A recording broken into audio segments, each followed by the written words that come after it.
Today we are looking at Doom: The Dark Ages Revelations, a paid expansion for last year's Doom: The Dark Ages, which was, I should note here, my personal game of the year. This is a paid expansion that adds new levels, new weapons, and combat mechanics, new enemies, and, for the real sickos, a bunch of new lore. Me? I'm here for the freaking spear.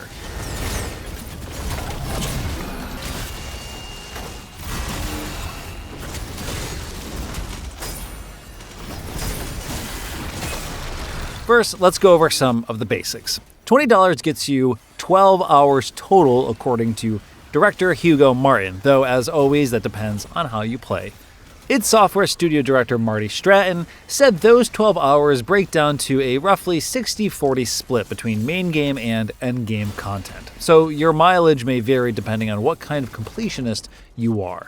The update, which comes out next week on July 7th, also includes a 3.0 upgrade for the Repertorium, the game's customizable combat arena, which will be free for all players. Okay, with all that housekeeping out of the way, let's talk about the spear. One of Doom: The Dark Ages' biggest changes was the introduction of a shield in your left hand, which was how you exploited enemy weaknesses, opening the way to deal damage with the weapon in your right hand.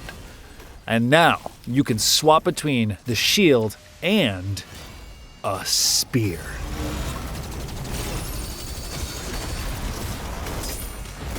Like the shield, the spear is both defense and offense. All the thinking is still done in the left hand, Martin said.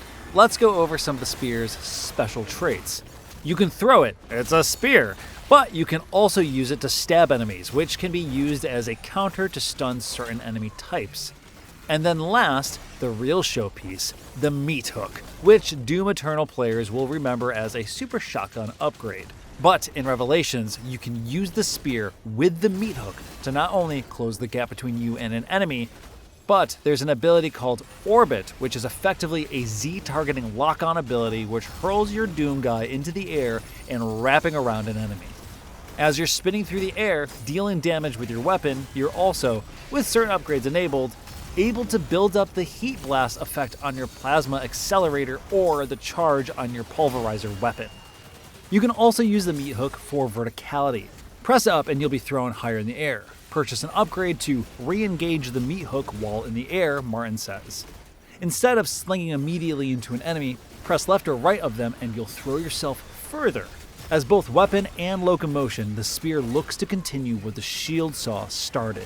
That speed and verticality may feel at odds with the deliberate heaviness and weight of the Doom: The Dark Ages' Doom guy, but it is incorporating elements of previous games, including Doom Eternal's trademark speed.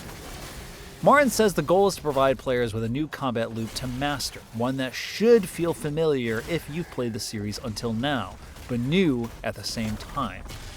Martin was quick to point out that Revelations isn't just a map pack, but a new story-based experience. There are 6 new levels, including a large hub world from which this new campaign branches off of.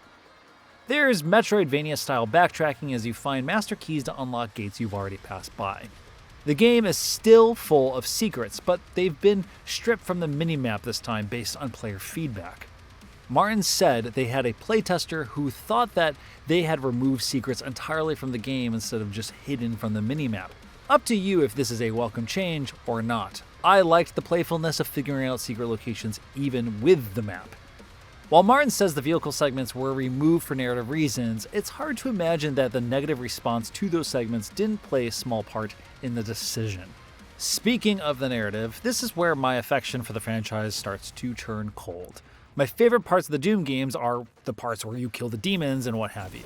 I'm far less interested in the narrative and characters and general lore of it all. Maybe you are, and that's great. There's plenty for you here, it sounds like. Always wondered what Doom Guy's name is, and if they really stick to the non-canon name from the books. Yes, there were books. They do. Meet Flynn Taggart. This throwback to his pre-Doom Guy name is apparently related to the inclusion of the classic Doom 2 levels making their way to this game, playing through what are basically his memories. Unlike the 2016 classic maps, these aren't meant to be total recreations of original maps. Instead, Marty Stratton says they're like history with the graphics turned up. That thread of history runs through their presentation. Martin calls Revelations a celebration of all the Dooms, which is fitting, 13 years into id's rebooting of its seminal franchise. It really feels like the culmination of everything we've done over the last 13 years, Martin said. Quote, honestly, it feels like the culmination of everything over the last 30 years, he continued. And yes, that part made me feel really old. Is this it for Doom? Martin didn't say what's next for id, except to say, we would hope that our next game is nothing like anything we've done before, whether it's Doom or something else. Doom the Dark Ages Revelations comes out on PC, Xbox Series X and S, and PlayStation 5 on July 7th.